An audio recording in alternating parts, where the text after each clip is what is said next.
So some of you guys might know that I have rosacea. You can tell by looking at me that I have discoloration all along my cheeks here. I also break out on my chin, but I'm not entirely certain that that's not part of it.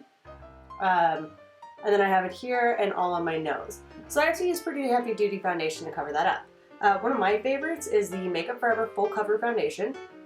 And what I do is I shear it out with their 246 fluid, which is the airbrush thinner, and then I just apply that all over my face. Now, because I do have rosacea, I like to use two different colors of foundation. One darker for the center of my face, and one lighter for the edges, because you'll notice that there's a lot more discoloration right around here than there is around the rest.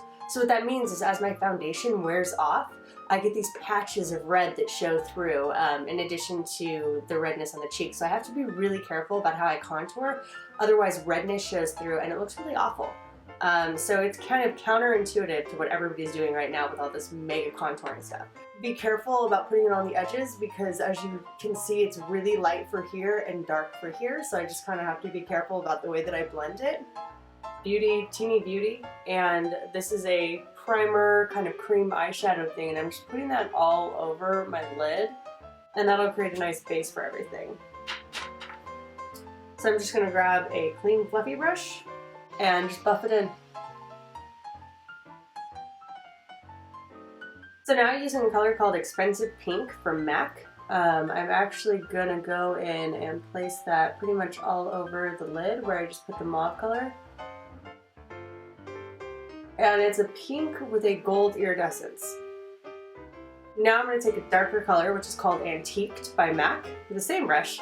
I'm going to work a little bit of it into the crease, but don't worry about blending too much because you can blow it out really fast. Okay, so now I'm going in with a tinier brush. This is the MAC 272.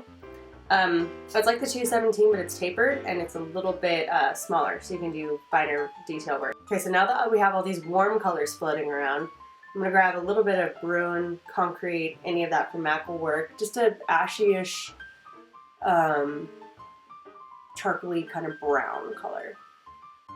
It's the kind of brown you would use in your brows. So not too warm. Well, I wouldn't use it in my brows because I'm really white. But, and I'm just going to take that brush and kind of buff the product in and move it around. I take a flat paddle brush.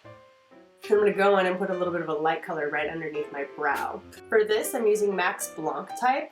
I really like it because it has a high color payoff, which means that there's a lot of saturation. So I have a bunch of shimmer and I don't necessarily want the shimmer to go all the way to the top of my brow. So I'm using a matte shadow on top of it so I can still have kind of the color, but not necessarily the finish. Okay, now I'm taking the color, the kohl liner from MAC in Teddy. And I'm going to put that in my waterline. I'm doing this instead of a straight black because it doesn't give the eye as closed off a look, but still gives you kind of that sultry, smoky thing. This will make your eyes look smaller as opposed to bigger. That's just the nature of putting a darker color in your waterline. Okay, so now that I have my mascara on, I want to go in and pay close attention to the area at the base of my lash and the lash line. I want to go in with a little bit of a fluid line and kind of fill that in so the blonde eyelashes don't show up as much.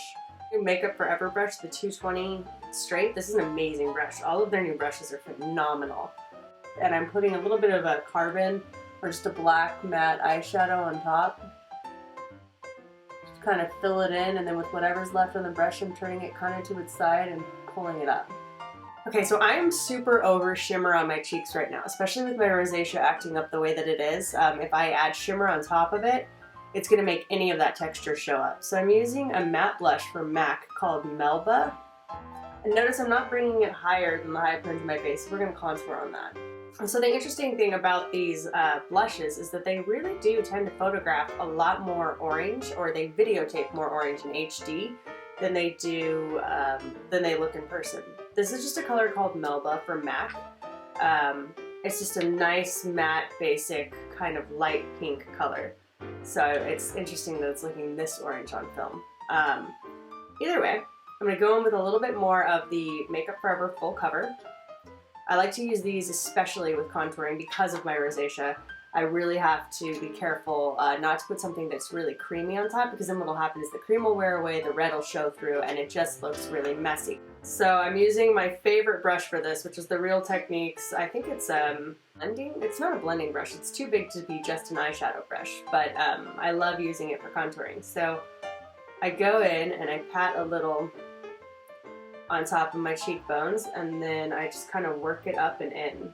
You want to be careful not to get too much product under your eye because it will age you. Okay, now I have Heroin lipstick here from MAC, and I'm only putting one light coat of that down because I don't want the lipstick to pull the liner and make it move around. So I'm just going to do that with Plum, and then I'm going to grab Night Moth. Just kind of deepen it to make it look a little more 3D. I'm actually going to use Magenta at the very end just to move around some of the product. So now that I have most of the eyeshadow on, I apologize because I don't know what color this is. It's a NYX pigment. It's one of my favorites. I use it under MAC, the glitter, the refined bronze, I think is what it is. And I'm just gonna pat that on where the highlight would be. So like anywhere where the light would naturally hit your lid. Try to keep it as much as you can to a line down the middle that'll really add to that kind of sultry Jessica Rabbit type of eye shape. Okay, so now I've kind of cleaned my hair up, I have the whole look on. You can see that it's a lot of makeup, but if you want to make it a little more natural, you can totally do this eye with like a light coral lip. I love using the pink eyeshadows with a little bit of gold in them because it really does make blue eyes pop. If you think about the color wheel and you think about sports teams is a good way to think about it. So you'll have a sports team that's either yellow and blue, or if you do orange and blue, or even like pink and blue, those are on opposite sides of the color wheel. So it really does make the blue in my eyes pop. So this is one of my favorite looks. It looks great on all kinds of eyes. As long as you make sure the color doesn't ash out, you can use it on a deeper skin tone. It looks great as well. Do it with a natural lip, you can do it with less contouring, make it a little more everyday, or you can really vamp it out like I did and make it more of a nighttime day. So yeah, so I hope that helps. Kind of give you guys a how it looks from the side and everything. And yeah, thanks for watching.